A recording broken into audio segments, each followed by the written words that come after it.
पहले हमें यही लाइन समझा दीजिए कि लेखन मतलब लेखन, किससे कहानियों से भी इतर, मतलब किस तरह का लेखन और कितने सारे विधा हमारे पास हैं। Thank you Shashi. मुझे तो ऐसा लगता है कि जब हमने पेन उठाया और कागज पे लिखना शुरू किया तो वो सारा कुछ लेखन है जी। और अगर कहानियों से अलग बात करें तो मैं बहुत प्रिमिटिव उससे शुरू करना चाहती हूँ कि अगर आप ये सोचिए कि अगर किसी अखबार में कोई ऑबिचुरी भी आती है, शोक संदेश भी, उसका भी जो टेक्स्ट होता है ना, वो किसी एक्सपर्ट राइटर के द्वारा लिखे जाना चाहिए। ठीक है, वो भी एक लेखन है। फिर और ऊपर चलते हैं, चिट्ठियां एक लेखन है, तो जो ये बताएंगी, यात्रा वृत्तांत भी कथितर लेखन है ना। और एडवर्टाइजमेंट है, जैसे अब आजकल, पहले कैसे ऐड आते थे, अब देखो कितनी अच्छी कहानी के रूप में एडवर्टाइजमेंट्स आ रहे हैं ना। वो भी, उसमें तो बहुत ही इंटेंस राइटिंग आजकल, मतलब लेखक कोई अपॉइंट कर रहे हैं वो लोग। तो लेखन तो जो टिपिकल, अगर हम फिक्शन की बात करें, उसके इतर बहुत कुछ है जो इसको, जिसकी वैल्यूएबल लेखन है जो बहुत ज्यादा। और जो मैंने किया है ज्यादा कहानियों के, वैसे तो मैं बहुत ठेठ कथाकारी हूँ, कहानियां लिखी, कविताओं का हम जिक्र नहीं करते क्योंकि कविताएं तो है ही हैं, वो तो हम जानते ही हैं। तो जैसे मैं बुक रिव्यू किया है मैंने, ऑडिबल एक प्लेटफॉर्म, मैंने बहुत ऑडियो मीडियम में काम किया है, शायद आप जानते होंगे कि मैं ऑडियो मतलब स्टोरी टेलर नीलेश मिश्रा के साथ काम करती हूँ, तो मैंने उनके लिए कहानियां लिखी हैं। तो ऑडियो मीडियम मेरे लिए सबसे कंफर्टेबल मीडियम रहा। तो ऑडिबल में मैंने एक बुक रिव्यू किया था, पन्ने खां नाम से।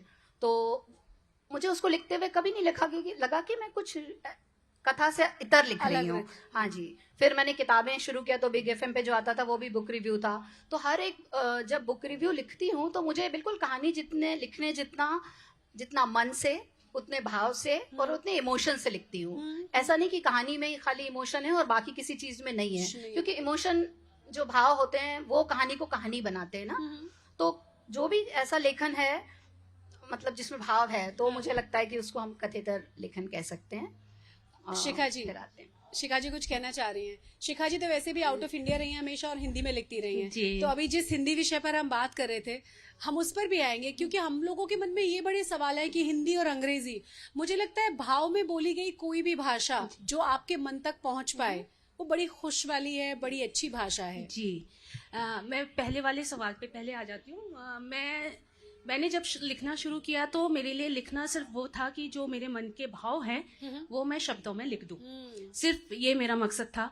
और उसी से मैंने कविताओं से शुरू किया और उसके बाद फिर संस्मरण, यात्रा वृत्तांत से होते हुए मेरी गाड़ी कहानी उपन्यासों तक आ गई।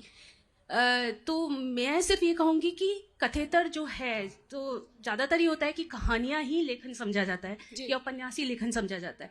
लेकिन सही कह रही हैं, है ना। लेकिन कथेतर जो विधाएं हैं, जैसे डायरी है या यात्रा वृत्तांत है या संस्मरण है, मुझे लगता है वो ज़्यादा पाठकों को आकर्षित करते हैं, उनके लिए ज़्यादा रोचक होते हैं, क्योंकि वो यथार्थ से ज़्यादा जुड़े होते हैं और उनको जो पाठक है वो बहुत रिलेट कर पाता है अपने आप से। उसको लगता है कि अगर ये ऐसे लिखा गया है तो वो उसके लिए जानकारी परक भी है, जिसका वो इस्तेमाल भी कर सकता है और उसको पढ़ने में भी मजा आ रहा है। तो मेरे ख्याल से कथेतर जो भी विधा होती है वो एक ऐसी विधा होती है जो यथार्थ को बहुत रोचक तरीके से प्रस्तुत कर सकती है। अब मैं आपके दूसरे सवाल पर अगर आऊं तो भारत से बाहर हिंदी, तो हिंदी भारत से बाहर पहले होता था कि भारत से बाहर जो बच्चे हिंदी पढ़ते थे या लोग हिंदी पढ़ते थे वो मूलतः होते भारत के थे, लेकिन उनकी भाषा, क्योंकि वो बाहर हमेशा रहते हैं, तो इंग्लिश हो जाती है और हिंदी उनकी दूसरी या तीसरी भाषा होती है। तो पहले वो सिर्फ इसलिए पढ़ा करते थे कि भारत जाएंगे तो उनकी दादी नानी से वो बात कर सके उस भाषा में। लेकिन अब समय जितना बदल गया है, अब दादी नानी ऐसी नहीं है जो सिर्फ हिंदी में बात कर सके, वो अंग्रेजी में बहुत अच्छे से बात कर सकती हैं। तो इसी तरह भाषा ने अपना पड़ाव भी बदला। अब जहाँ जैसे मैं बहुत सारी संस्थाओं से वहाँ जुड़ी हुई हूँ, तो उनका भाषा का, जैसे देखिए, भाषा को आप संस्कृति से अलग नहीं कर सकते, बिल्कुल संस्कृति का रिफ्लेक्ट होती है भाषा। तो उनका मेन मकसद होता है कि जो भारत वो हमारे यात्रा वृत्तांतों में या फिल्मों में या डायरी में या कहानियों में देखते हैं, उस भारत को समझने के लिए वो हिंदी सीखते हैं और वो हिंदी सीख कर वो उस संस्कृति को समझना चाहते हैं। अब देखिए, अगर मैं यात्रा वृत्तांत यूरोप का लिखती हूँ, मान लो मैं उसमें स्पेन का कोई जिक्र करती हूँ और उसमें मैं स्पेन की ऐसी बातें लिखती हूँ तो मुझे लगता है कि स्पेन में जाके खुद उनके लोगों से, उनकी भाषा में मुझे वो देखना चाहिए, समझना चाहिए। ऐसे ही उनके लिए हिंदी होता है। वो जो पुरानी साहित्य है या पुराने वेद है उनको समझने के लिए और उससे वो उस देश को समझने के लिए हिंदी सीखते हैं। बहुत जरूरी हो जाता है। बिल्कुल। दिव्या जी, डायरी की बार बार बात हो रही है और मैंने ऑफ स्टेज भी आपसे पूछा ना कि डायरी मतलब हम किस तरीके से सरल शब्दों में उसे समझ लें, मतलब क्या, तो प्लीज हमें बताइए क्योंकि आप ज्यादा उसमें भी लिखती हैं। आज का हमारा विषय है किस्से कहानियों के परे लेखन और भी है। किस्से कहानियों के परे क्या? नॉन फिक्शन, कथेतर। कहानी कल्पना पर आधारित होती है और नॉन फिक्शन, जैसा शिखा जी ने भी कहा, यथार्थ पर आधारित होता है। कहानियाँ लिखते वक्त हम कल्पना की उड़ान भर सकते हैं, भावों पर आधारित रहती है। यथार्थ में हमें तथ्यों पर बहुत जोर देना पड़ता है, हम तथ्यों को निग्लेक्ट नहीं कर सकते हैं। ऐसा नहीं है कि कथेतर में भाव एब्सेंट रहेंगे, भाव नहीं रहेंगे, ऐसा बिल्कुल नहीं है। बल्कि मुझे लगता है कि जब लेखक कथेतर लिखता है, जैसे मैंने डायरी लिखी, तो मैं अपने संपूर्णता में वहाँ उपस्थित थी। रोज की भावनाएं, रोज का जीवन, जिस तरह मैं अपने आप को वहाँ खोल पा रही थी।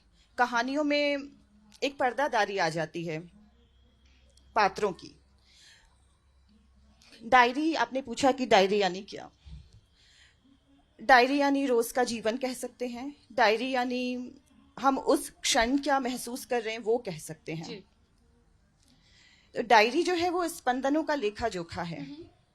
और मैं कहानियां भी लिखती हूँ, 2 कहानी संग्रह मेरे आए हैं, 1 कहानी संग्रह आने वाला है। तो कहानियां लिखते समय मैं महसूस करती हूँ कि वहाँ मेरे बीच और पात्रों के बीच मैं उतनी उस तरह उपस्थित नहीं हो पाती हूँ जितना मैं कथेतर में उपस्थित हो पाती हूँ।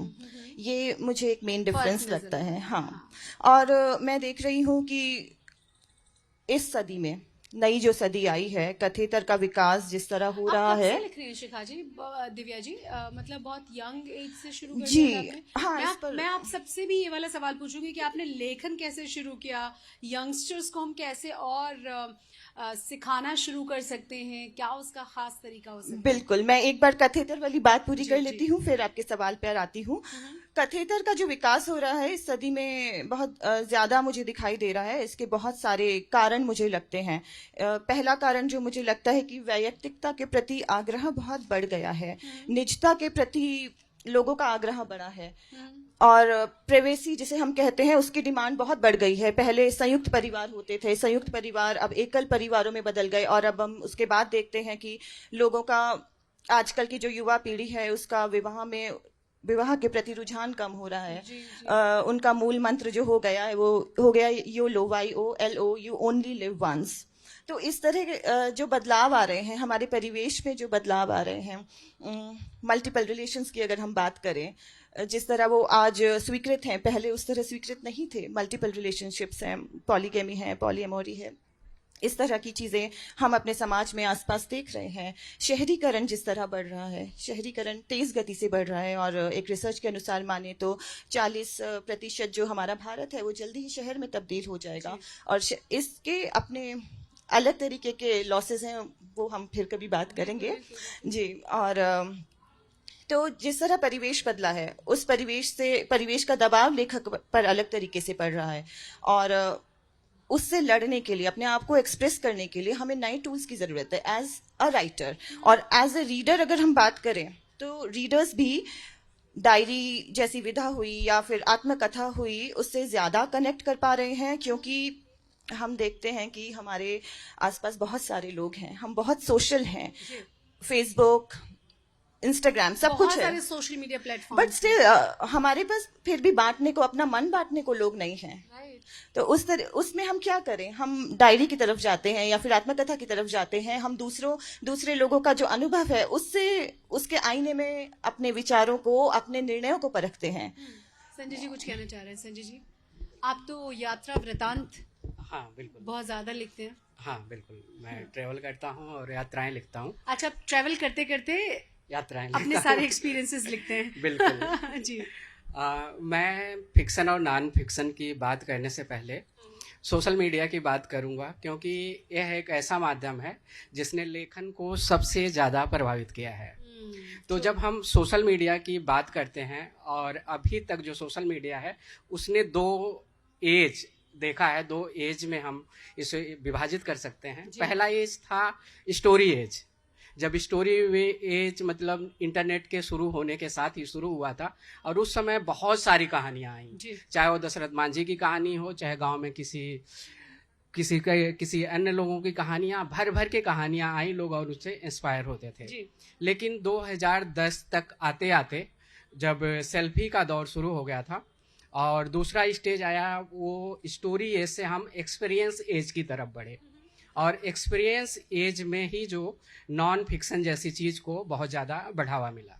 जो लोग पहले लिखना, यात्रा वृत्तांत पढ़ना चाहते थे सिर्फ, उन लोगों ने घूमना पसंद करना शुरू कर दिया। जो लोग डायरी लिखते थे, पढ़ते थे, उन लोगों ने लिखना शुरू किया। तो अभी का जो एज है एक तरह से पूरी तरह से नॉन फिक्शन का एज है, जहाँ तक मुझे लगता है, जहाँ तक मेरी समझ बनती है। और इसमें ट्रेवलॉग के प्रति जहाँ भी हम देखते हैं बहुत ही ज़्यादा दीवानगी दिखाई देती है, और अच्छी खासी मतलब ऑडियंस है इसे पढ़े जाने वालों की। किताबें, मेरी 2 किताबें भी हैं। अगर किताबों का आंकड़ा अगर 10,000 बिकने का जाता है और तो हम मान लेते हैं कि बहुत ज़्यादा किताबें बिक रही हैं, लेकिन एक आर्टिकल जो मेरे नवभारत टाइम्स, चाहे टाइम्स ऑफ इंडिया में छपते हैं, दैनिक जागरण में छपते हैं, उनकी जो रीच होती है मिलियंस में जाती है। तो जाहिर सी बात है ये जो समय है, पहुंच रहे हैं, हाँ, बहुत ज़्यादा लोगों तक पहुंच रहे हैं, ज़्यादा लोगों तक रीच आउट कर रहे हैं। इवन जो सोशल माध्यम है वहाँ पर भी नॉन फिक्शन का ज़्यादा बोलबाला है। और अगर आप देखेंगे कि ट्रेवल पे कोई रील है, चाहे बहुत चलती है, हाँ, बहुत ज़्यादा चलती है, इवन मिलियंस में, मेरे जो पेज हैं उस पे मिलियंस में जाती हैं। तो मुझे लगता है कि अब हम धीरे धीरे स्टोरी एज से एक्सपीरियंस एज की तरफ बढ़ रहे हैं, और आने वाला जो समय है पूरी तरह से नॉन फिक्शन का होगा। That's great.